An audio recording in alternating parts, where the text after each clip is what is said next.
Hmm?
All right, so let's start. Today, let's look at report writing.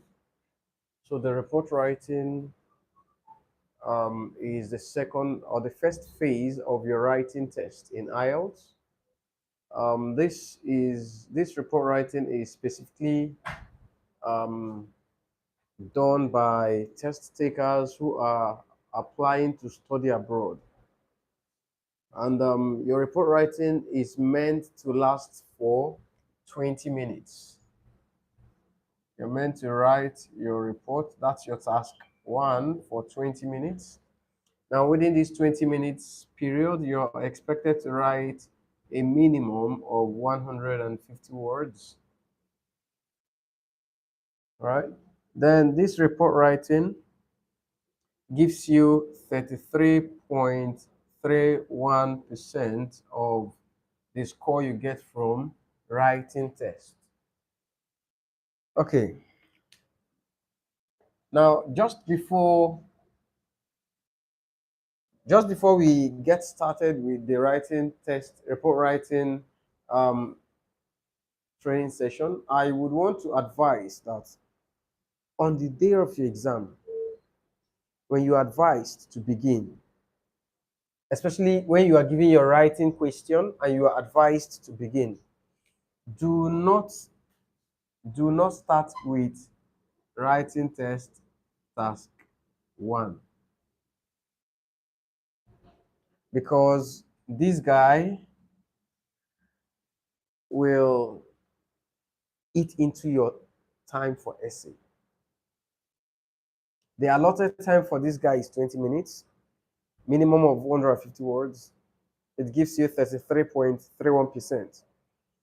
But when you're writing this task 1, if you begin with it first, you would unconsciously spend between 30 to 35 minutes treating this guy if you are not disciplined with your time.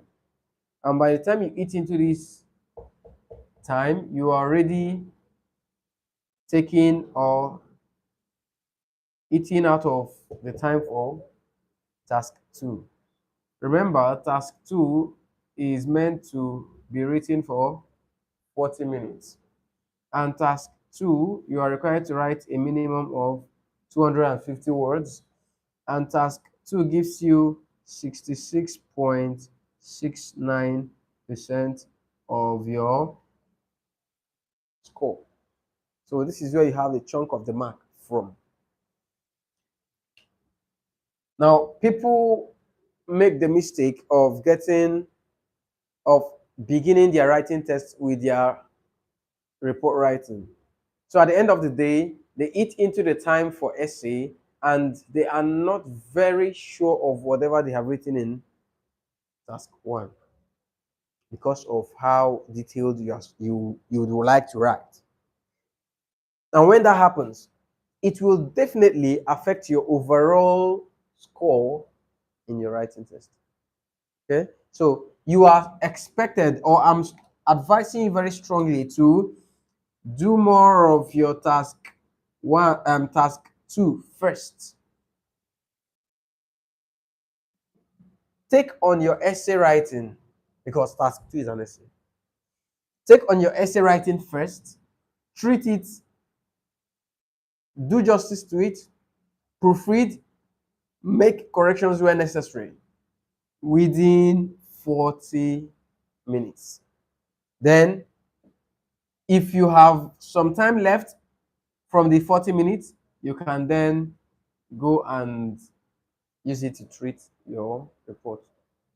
Okay? Remember, your task 1 gives you 33.31%. Task 2 gives you more than twice the score you get from the task 1. Okay, now let's begin. Your task 1 is a report writing, and it's also a formal writing. Are you aware? Report writings are formal writings. So in report writing, you are not expected to abbreviate. You're not meant to bring shorthands. You're not meant to bring in acronyms, except when you have established the original, the full meaning in a previous sentence. All right. In report writing, you're not meant to bring in informal words or informal expressions. In report writing, you are expected to report whatever question you're given using past tenses, except in a situation where the question gives you a projected year, maybe 2040, and we are still in 2024. So when you are talking, giving the report on the projected year, use the future tense will to talk about it. Do you understand? But if there's no year in projection, then it means everything you're meant to write would be in the past. So you should ensure to make use of past tenses to write your report. Don't forget this. Okay, in report writing, examiners evaluate whatever you write using the 4 yardsticks. Can you remember the 4 yardsticks? The task achievement, where you are expected to completely respond to the question or questions given. Then you are also evaluated on your lexical resources. That's the use of vocabularies. In report writing, the 70% of the vocabularies used in report writing is what we call the academic words. Academic words. I'm going to give you a list of academic words you should apply. So you are expected to show off lexical resources as vocabularies, bringing in a lot of academic words, bringing in other advanced vocabularies and expressions. Then, during your report writing, you are also being evaluated on your task cohesion and coherence.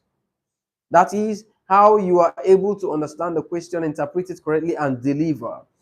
During the delivery, that's you solving the question, you are now being tested on your ability to adhere strictly to instruction. The last thing used, or the last yardstick used by examiners to evaluate whatever you've written is what we call the grammatical range and accuracies. This is where you are being tested on your sentence structure. What kind of sentences do you construct? IELTS expects you to show off advanced sentences, right? So these are things you want to bring in. Now let's look at what are some of the things you are expected to show off to have an excellent or a great report writing. That's what we call the advanced expressions.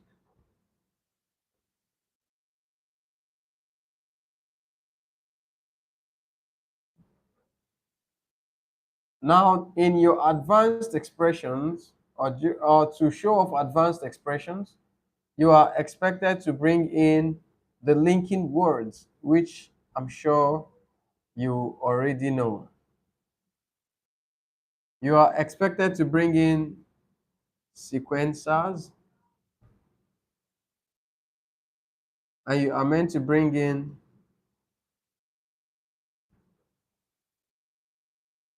academic words.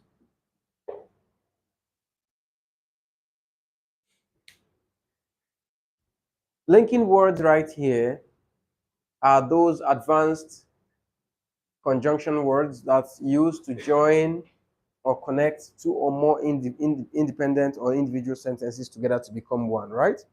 Examples of linking words, we have the likes of meanwhile, however, whereas, contrarily, on the other hand, while. These are examples of linking words.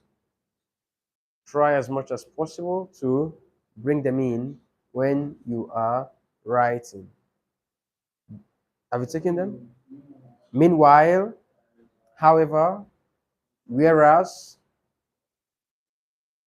contrarily, on the other hand, while.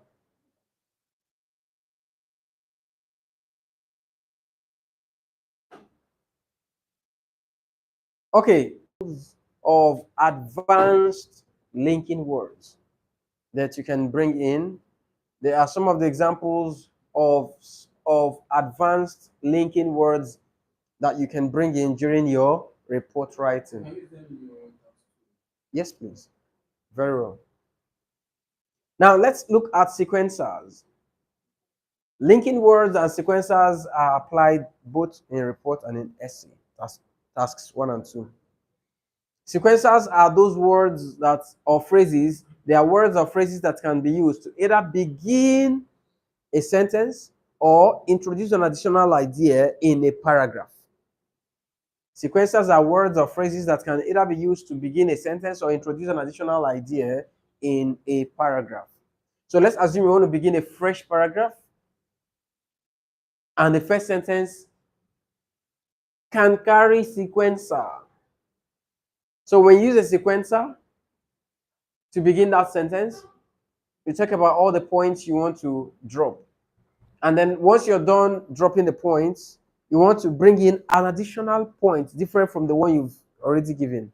In that same sentence, you begin with a sequencer. Examples of sequencers. First and foremost,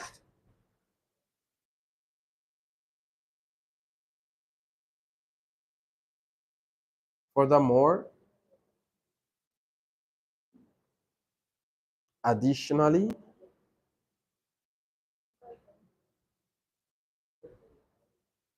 consequently, subsequently, more so, contrarily,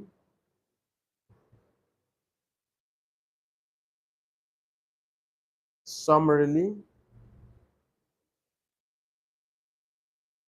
comparatively, conclusively, in light of the above.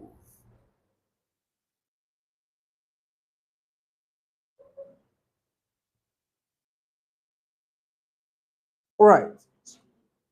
So those are examples of advanced sequencers you can use. But let's understand, it's not about blowing all the grammars you know. It's about applying them in the right context, right?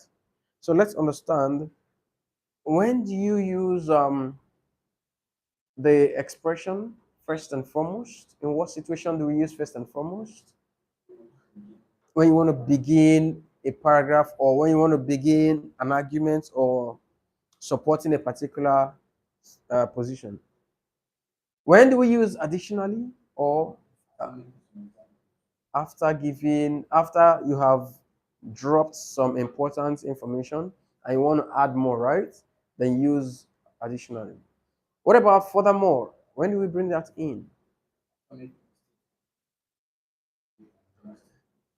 To keep to additional. Good. When do we use contrarily?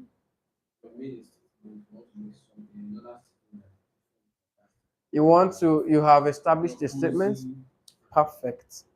You have established a position, a point, and now you want to drop another point that contradicts or opposes the one you have given, right? Perfect. That's when we use contrarily. When do we use on the other hand? Still in contradiction. When do we say comparatively?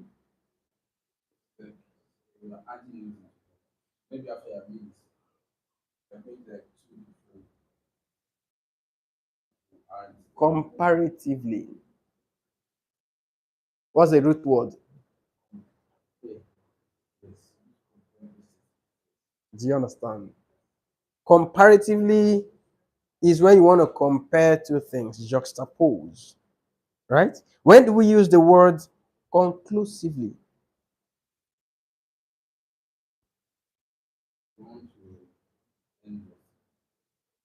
You want to wrap up everything you've written or talked about, right?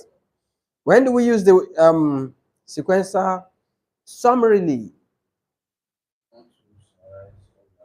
What about in light of the above? Perfect. Perfect. So these are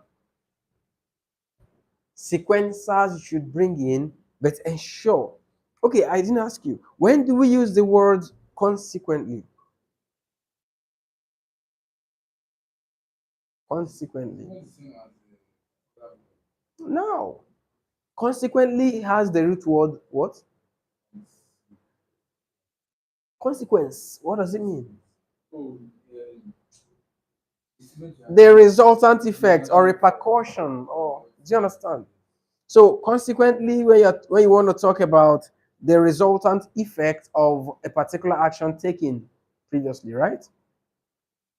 So you need to understand these information or expressions so that you use them in the right position, right? If you misuse them, that would be what the English call malapropism, using them in a wrong context. So that might thwart the whole effort you've actually put in all along. So please understand the position, the essence of each word, and use them appropriately. Now let's go to the last one here, academic words. What are academic words? These are formal words used in report writing. Academic words are formal words used in report writing by test takers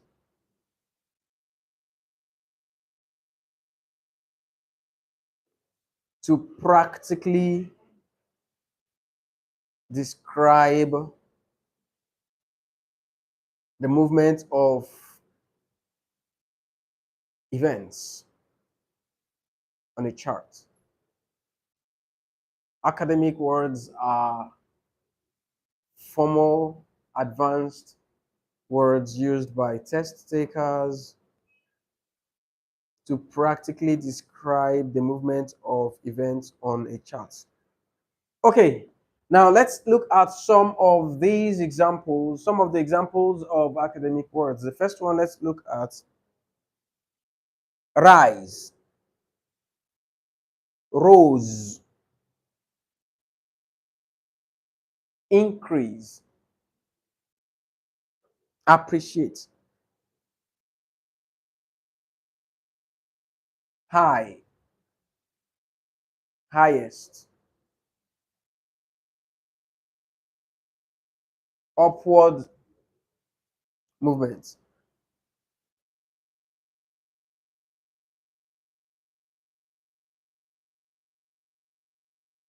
fall, decline, depreciate, loss, lost,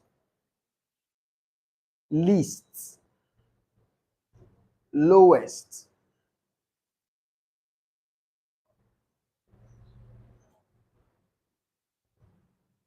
fluctuate, dramatic,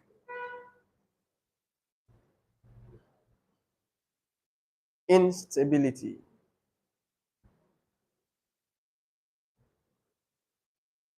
skyrocket,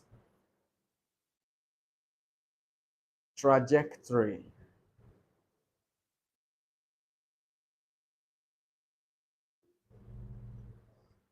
apex, climax, zenith,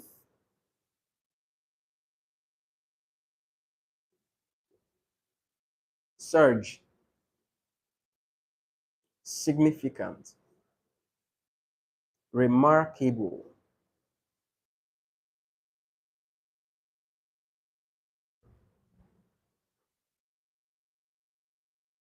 etc.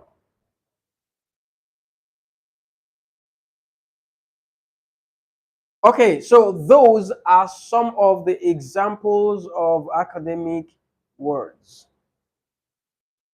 You're familiar with those words, right? You know when to use them?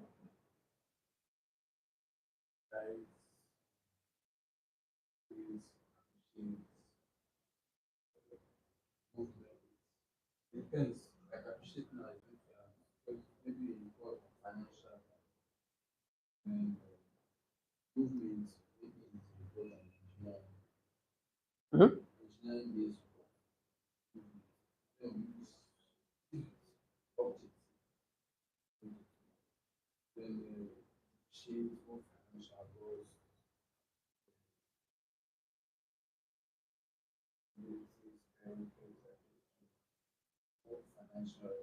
Okay, it may not be, or it's not restricted to financial related matters.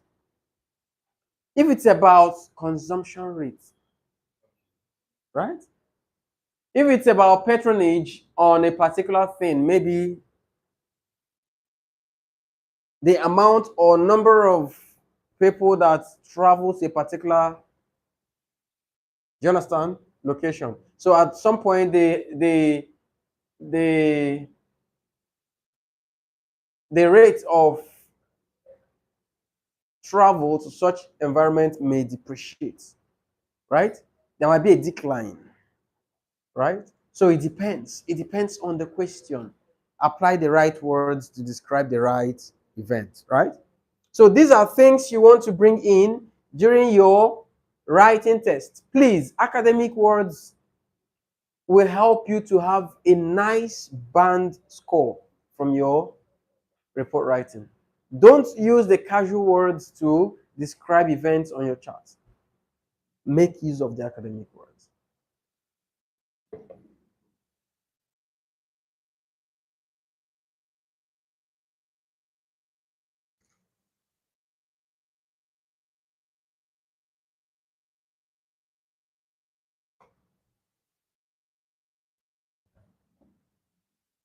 Now, it is important you also understand. Pardon? Is what? Gain. Yes, gain is, yes. Recovery is better. Recovery. Now, your report writing question. Your report writing question can come from different areas. A lot of people do not know that report writing is not just about graph. There are other things that can come in as your report writing question. So now let's look at some of the areas your report writing question can be drawn from. It can be a bar chart,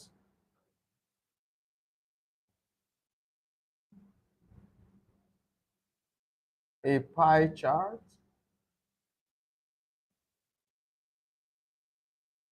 a table,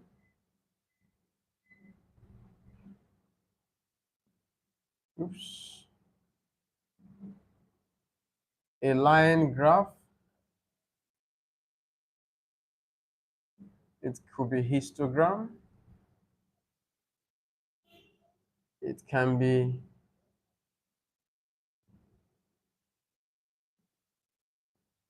infographic. It can be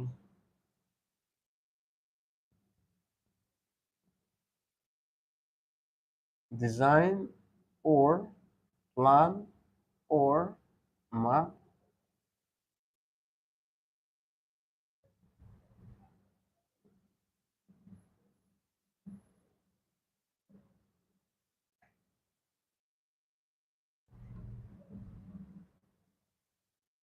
Then it can as well be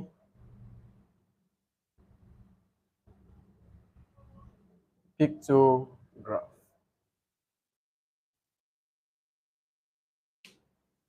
These are different areas your question can come from. Your report writing question can come from. So let's look at bar charts. You know what bar chart is? What makes a bar chart? When the bars are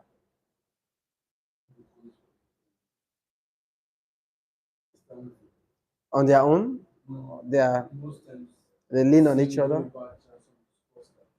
Okay, you're very sure.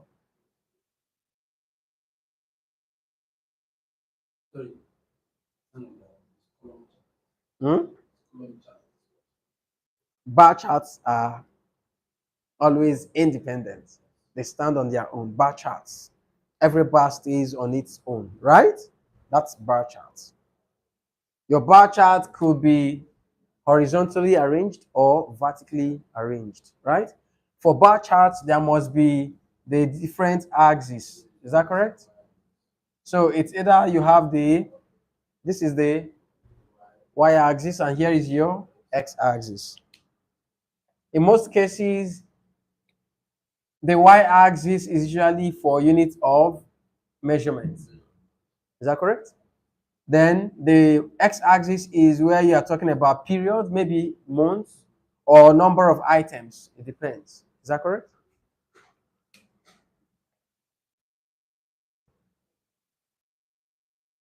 Now there is another one that looks pretty much like bar chart, but it's not bar chart.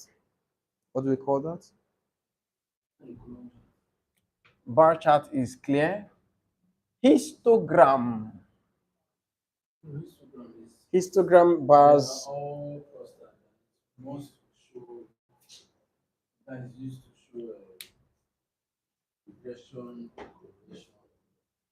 Do you understand? So a lot of people usually have this confusion as regards whether histograms are same as bar charts.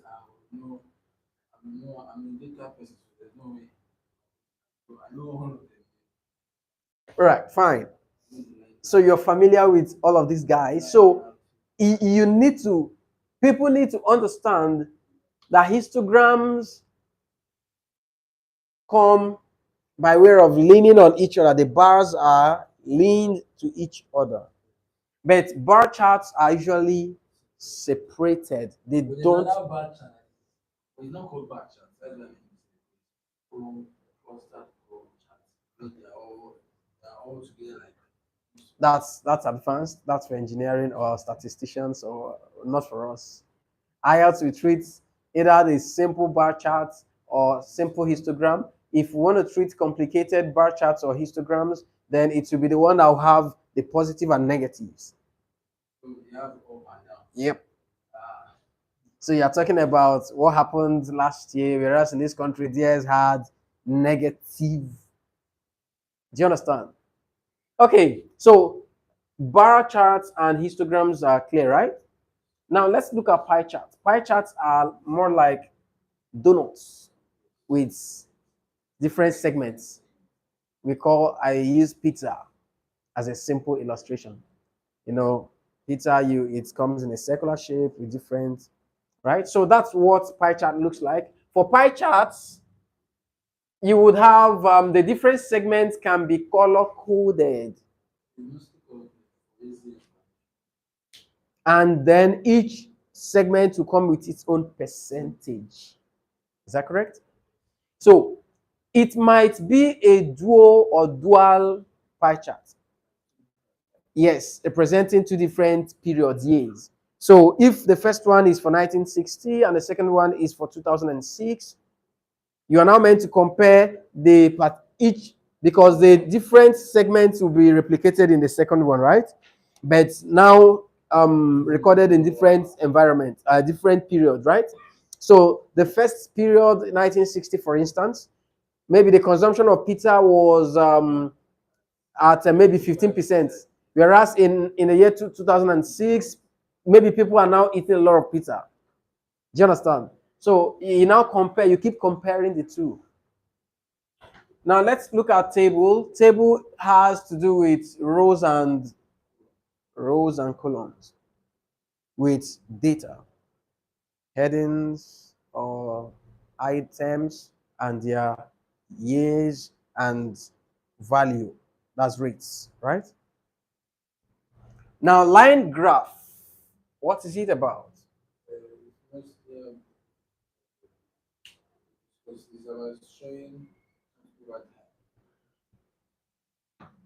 Over time, how things were either increasing or declining in we using lines, different kinds of lines, different types of lines, not usually one. If there are like three items, you have three lines, but the three lines are usually in X and Y axis. So maybe you would have a line. Let's assume this is one line. Let's assume here is another. Then maybe the third one starts at this point, moves up, and then declines. The difference would be perhaps this one has long lines.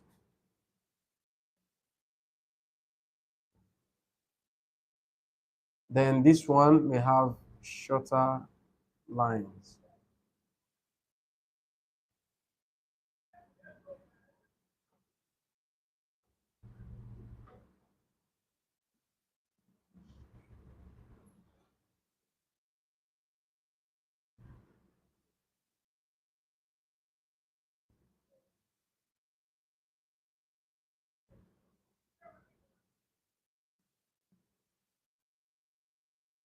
Then this would have something like dotted lines.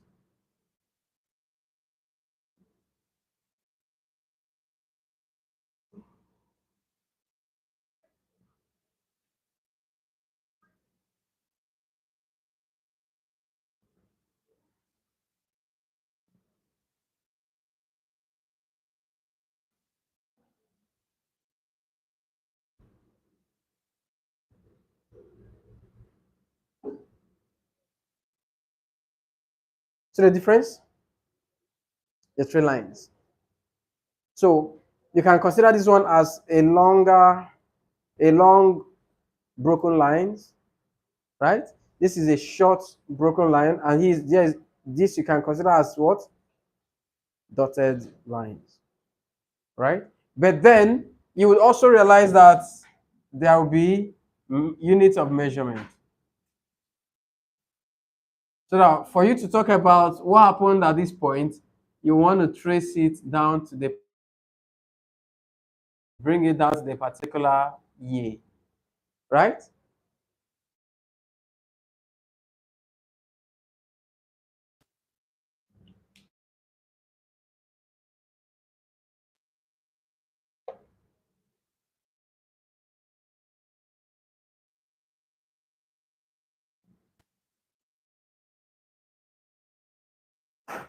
Okay. Now let's look at what how did you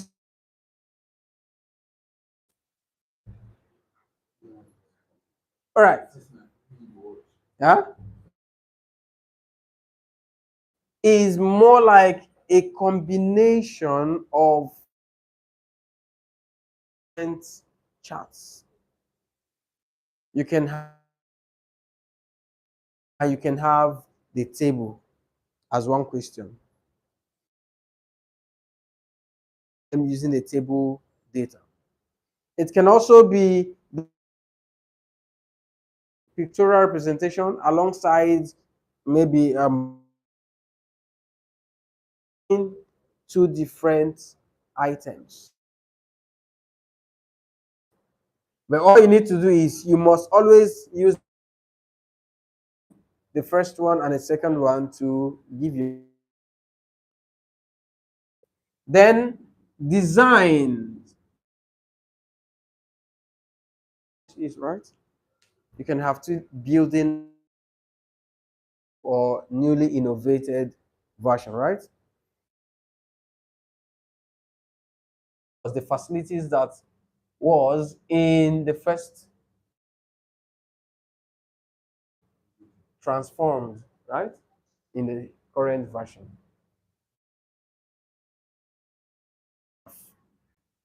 Pictograph, you know what it is? The use of pictures. It could be a picture, talk about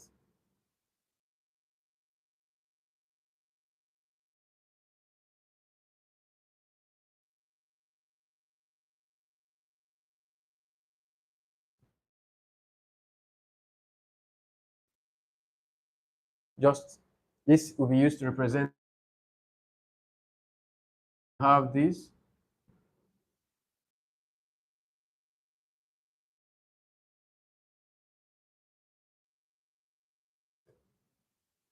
you know.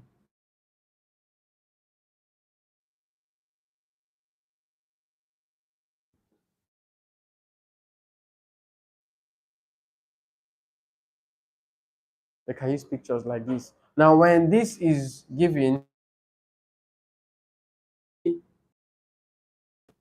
a pie to talk about something like a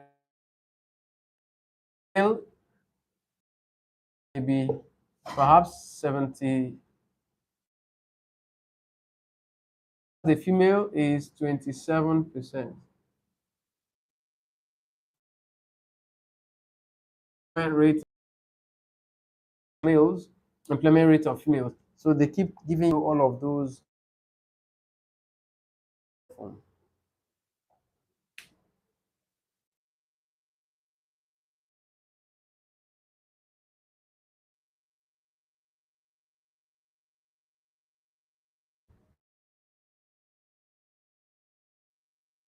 These are the different areas your question can be drawn from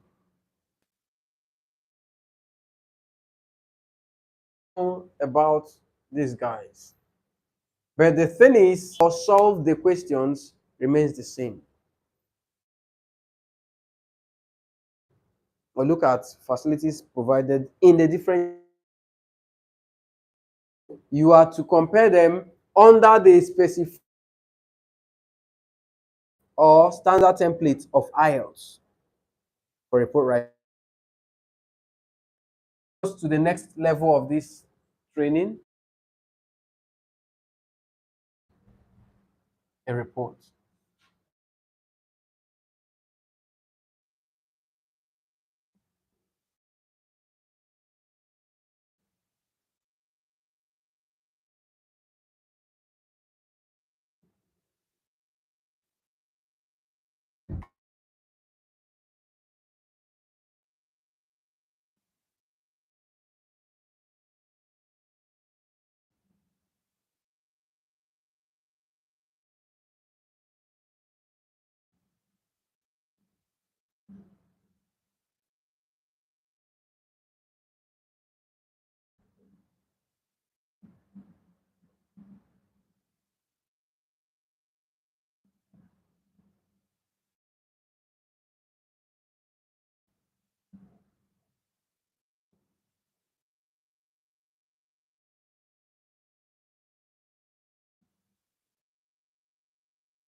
Okay, so here is the formula for writing a report.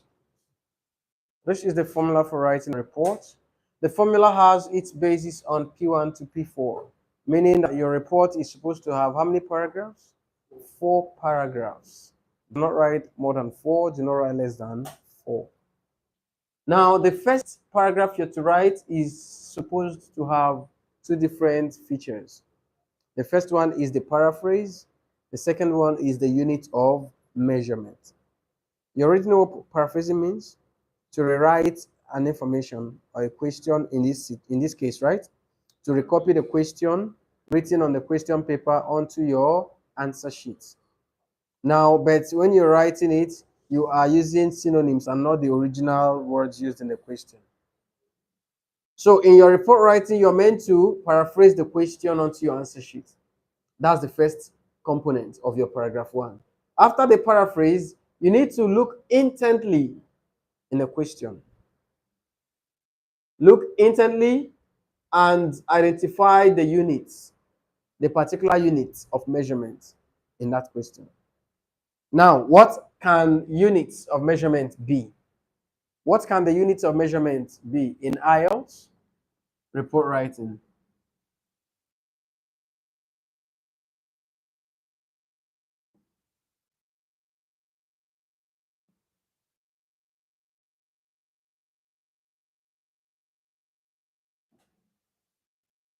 So you might want to find out from the question what the unit or units of measurement is.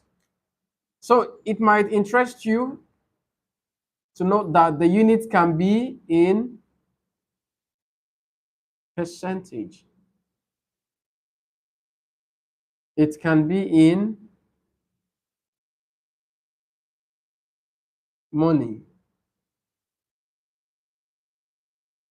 That's currency, such as dollars, pounds, and euro. It can also be in quantity or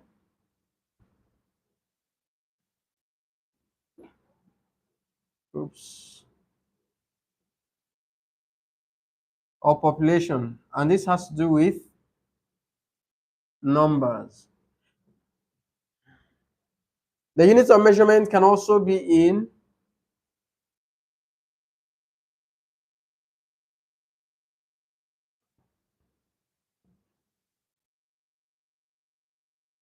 it can be in centimeters, it can be in kilometers,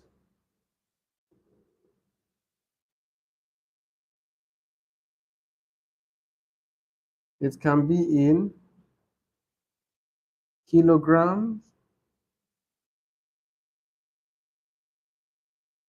it can be in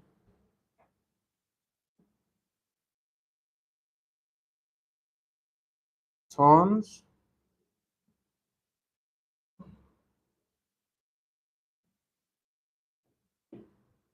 it can be in acres, it can be in hectares,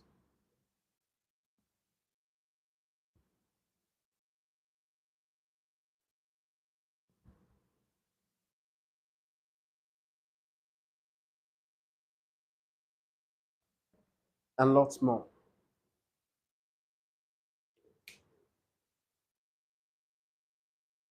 How do you identify the units of measurement on your question paper? You need to look carefully around the question. If it is a chart like this, of course, we have identified that this is the, what axis is this? This is the y axis, and this is the x axis. Now, in most cases, you may find the unit of measurement written around this corner, or written along this corner, or hidden around this corner. The unit of measurement is not usually written boldly, right? But you need to look intently to get it.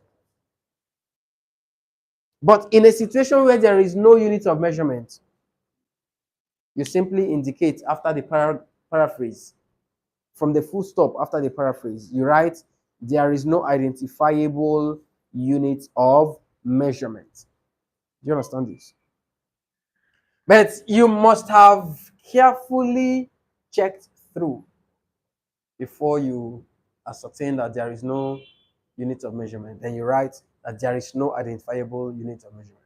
But once you are able to find the unit of measurement, you need to go to your paragraph 1 where you stopped at the paraphrase, right? Full stop of the paraphrase. Then you write. This is how to launch your unit of measurement. This is how to include it to your paragraph 1. You simply write,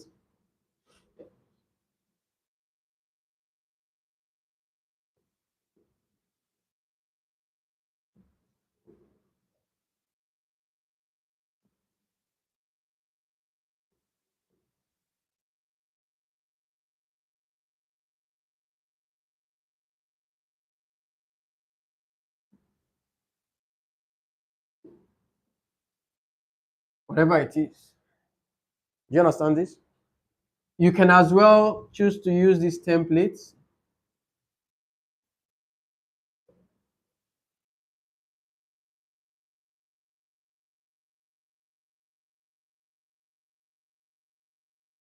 Units are measured in whatever it is, right? So that's how to impute your unit of measurement to your first paragraph. And after this, that's the end of your paragraph 1. First thing you do is to what? Paraphrase the question. The next thing is check your question paper to identify what? Unit of measurement. Once you find it, go back to that your answer sheet and indicate the units of measurement. That's the end of your paragraph 1.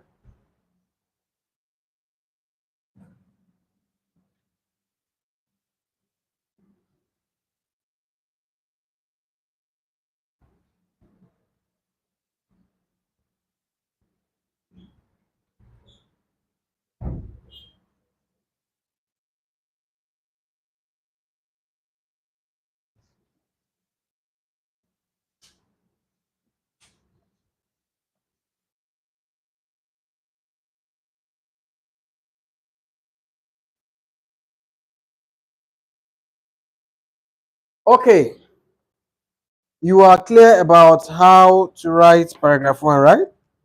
Now let's go to paragraph 2. What's paragraph 2? Paragraph 2 is your overview.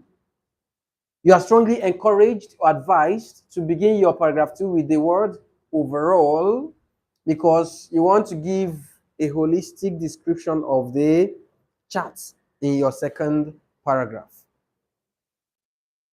So, in this situation, during your report writing, your paragraph 2 is an overview of the chart given to you. So it's more like giving a holistic or general description of the chart. Do you understand? But in that paragraph 2, when you're giving the overview, you are not meant to be so detailed. You're not meant to be so detailed by way of including the values from the units of measurement. Don't bring them in. So what of, let's say, bar charts, or no, a line chart. Line graph. There's a line graph.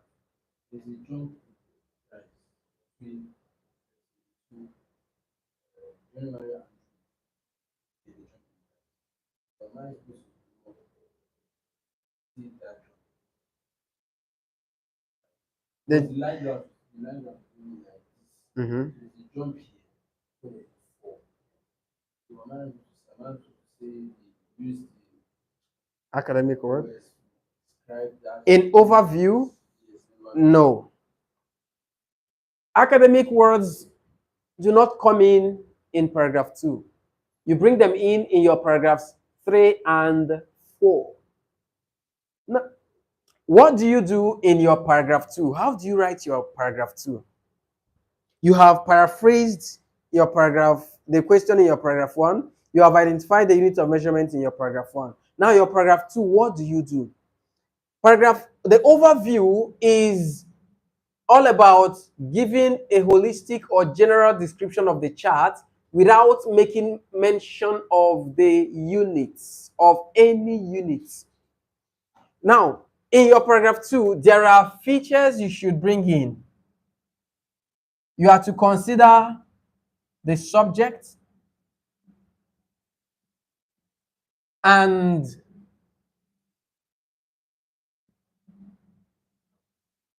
the objects. So it can also be plural subjects. You have to bring in date or period or duration. You are to also include keys. That is, if it's applicable. Because not all charts come with keys. Then the last thing you're to bring in into your overview is the highest, the lowest, and the similarities if applicable.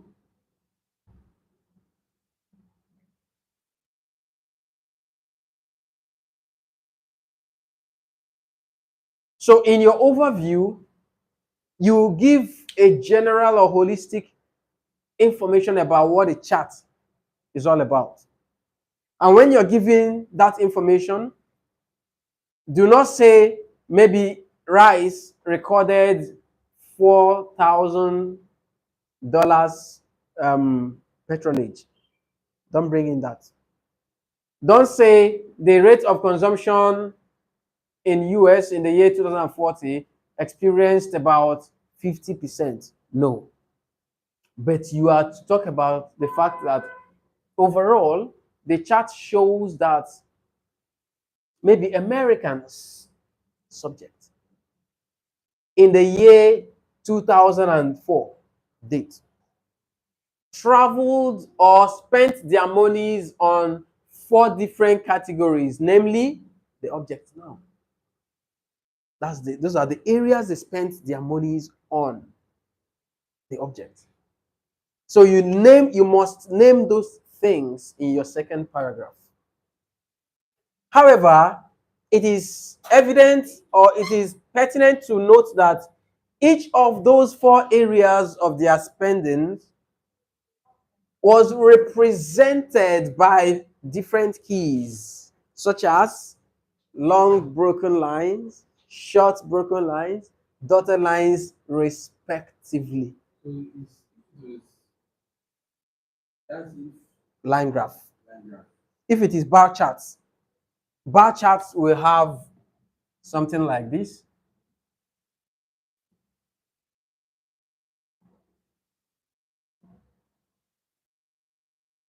This for a particular period. Then maybe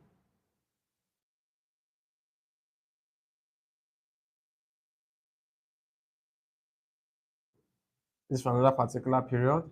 Maybe there will be another set here, right?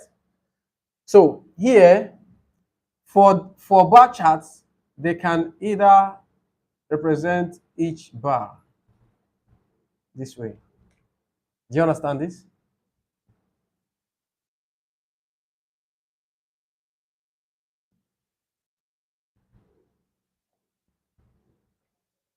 So what do you do?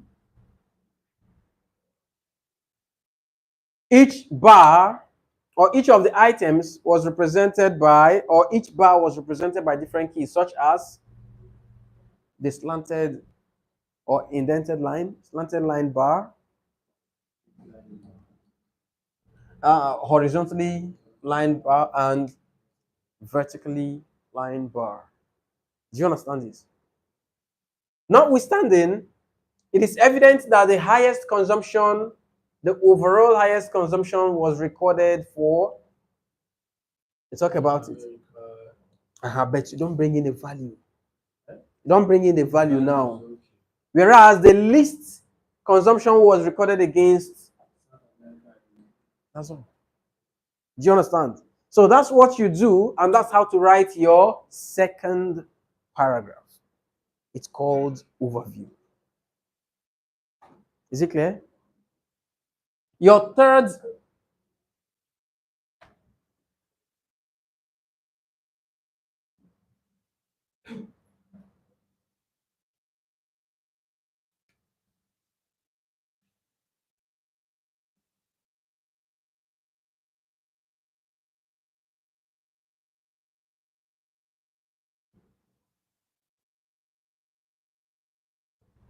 Your third paragraph.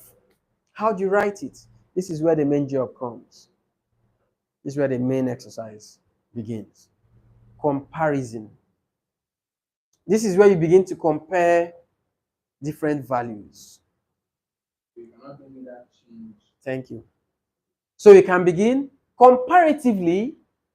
That's what begins your third paragraph. Because you want to compare. Comparatively,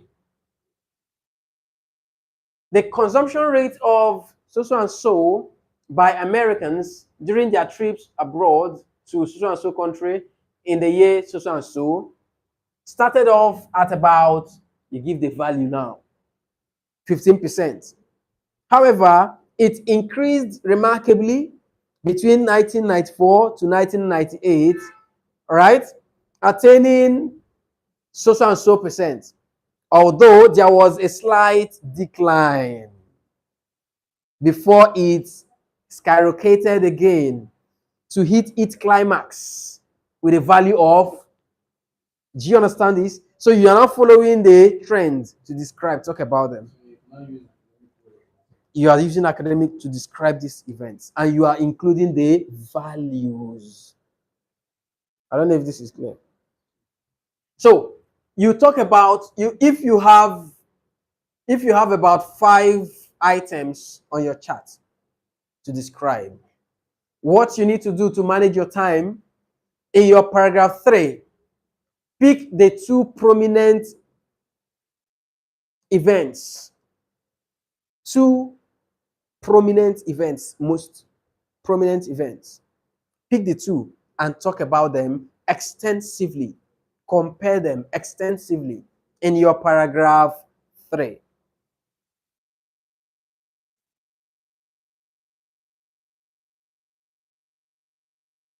Now, when you're talking about them extensively, use academic words. Use sequencers. Furthermore, when you have talked about them to a particular year, you want to continue. Furthermore, in the year, you continue to the next year, right? Describe the different events. If now, in this case, because what you're writing is, and let's say there are 3 years, you are talking about 1 year, another year. You talk about the first year, furthermore, Additionally, or lastly, in that, so you use synonyms, you don't repeat. yes, no. Don't repeat the sequencers. So once you have started, first and foremost, in the year 19, this is blah, blah, blah, blah, blah, blah, blah, blah, with the value of so and so, it further increased significantly to, right? Although there was a level of instability or in bracket fluctuation between 2004 2005, all right, that maintained the same rates as 2003. However, in the year 2006, there was a trajectory movement that that attained its peak or climax or apex. All right, there was a surge. So you need to bring in all of these terminologies to describe that situation, and you are bringing in the values. When you want to talk about values, that's a unit of measurement. If it's not very specific to a particular value, you can't be 101% sure. So what do? Use the word about, then you mention, you give the unit.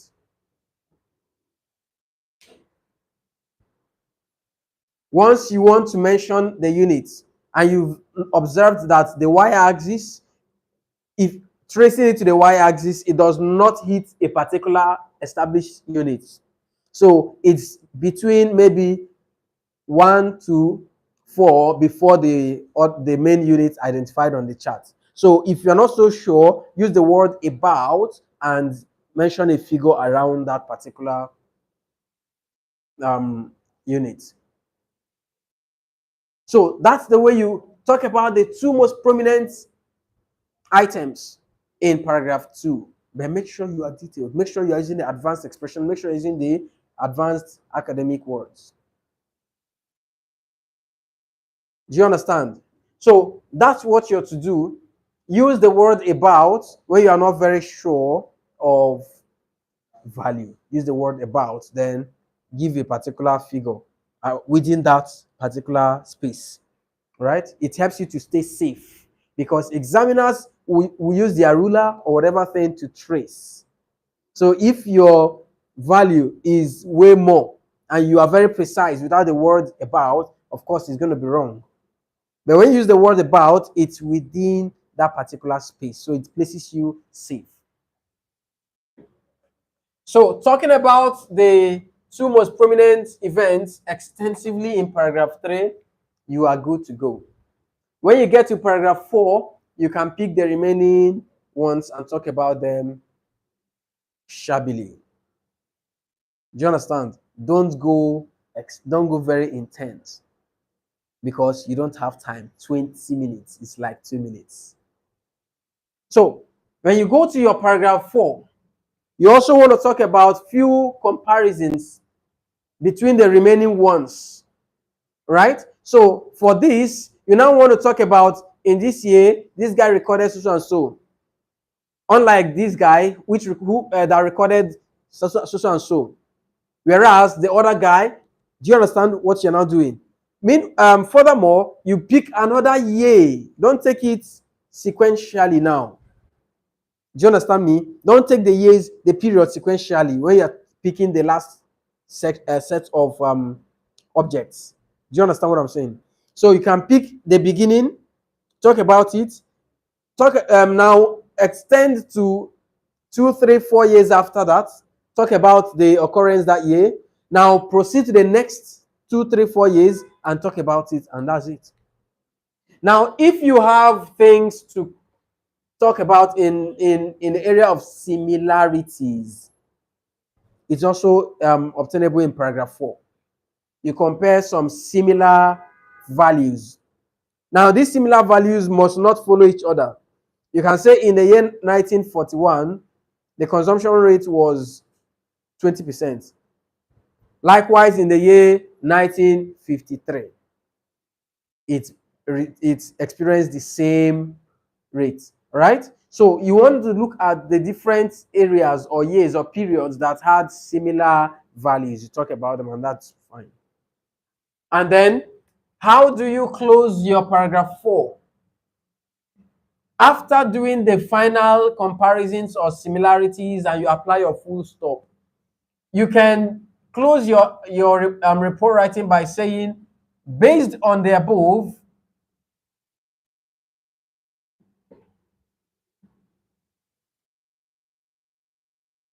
it can therefore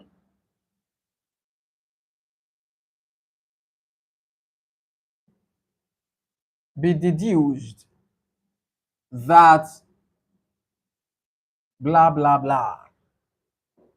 Based on the above, it can therefore be deduced that maybe due to the trends, the current trends, the consumption rate of so and so would definitely outrun that. Do you understand? You look critically on the chart and make what you want to make out of it. Do you understand this? So that's the way to complete your report writing. Then you need to go through what you have written and make corrections where necessary. Do not spend a lot of your time. Like I said earlier, do not begin your writing test from or with your task 1 for academic test takers. right? Go and start your writing with a task 2 essay. Treat it and treat it very well. Proofread, make corrections where necessary, then go to your paragraph, your task 1. Do you have any question? Is it clear?